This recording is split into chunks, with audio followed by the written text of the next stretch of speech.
Telangana sports authority మాజీ chairman Allipuram Venkateswara Reddy ఆధ్వర్యంలో Thondupalli MPS and Ajay cricket గ్రౌండ్లో అండర్ 17లో భాగంగా 6 వన్డే మ్యాచ్లు ఏర్పాటు చేశారు. ఈ క్రికెట్ టోర్నమెంట్ ప్రారంభోత్సవానికి ముఖ్య అతిథిగా ఎంపీ వద్దిరాజు రవిచంద్ర హాజరయ్యారు. ఈ టోర్నమెంట్లో American youth cricket academy, Telangana rural Risers, Telangana rural founders, Telangana rural warriors మొత్తం కూడా 4 జట్లుగా తలపడనున్నాయి.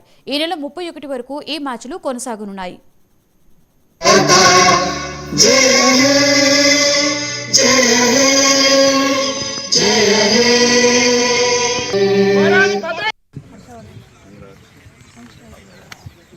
ముప్పై ఒకటో తారీఖు నాడు ఫైనల్స్ మ్యాచ్ ఉంటుంది. అందరికీ అమెరికా నుంచి వచ్చిన టీంకి మంచి ఒక హోటల్ అకామిడేషన్ ఇప్పించి వారిని తీసుకొచ్చినటువంటి అరుణ్ గారు, మతిన్ గారు, అన్న వెంకటేశ్వర రెడ్డి గారు పిల్లలందరూ కూడా మంచి టీ షర్ట్లు ఇచ్చేసి కావాల్సిన సదుపాయాలు అన్ని భోజన సదుపాయాలతో సహా అన్ని అరేంజ్మెంట్ చేసి చక్కగా నిర్వర్తిస్తున్నటువంటి టోర్నమెంట్ సక్సెస్ అవ్వాలని మనస్ఫూర్తిగా కోరుకుంటున్నాను.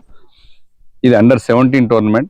ఇట్లా అండర్ 17 టోర్నమెంట్స్ ఆడుకుంటూ పోతే పిల్లలు చాలా మంది డెవలప్ అయ్యి ఒక మంచి అద్భుతమైన టీం తయారవుతుంది.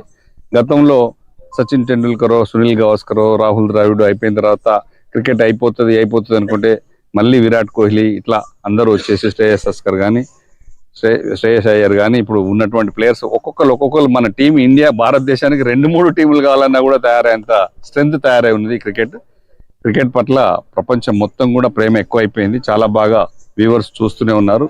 దీనికి చాలా మంచిగా ఆదరిస్తున్నారు.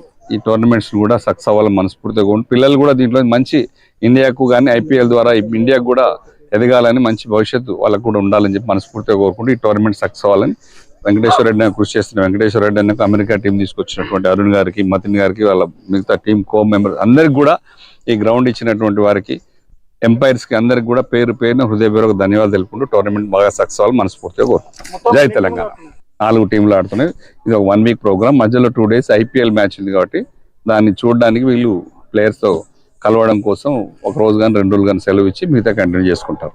31వ తారీఖు నాడు ఫైనల్స్ మ్యాచ్ ఉంటుంది. అందరికీ అమెరికా నుంచి వచ్చిన టీంకి మంచి ఒక హోటల్ అకామిడేషన్ ఇప్పించి వారిని తీసుకొచ్చినటువంటి అరుణ్ గారు, మతిన్ గారు, అన్న వెంకటేశ్వర రెడ్డి గారు అమలాపురం కలెక్టరేట్ ఎదుట ఆక్వా రైతులు ఆందోళనకు దిగారు. ఆక్వా రైతులను ప్రభుత్వం తక్షణమే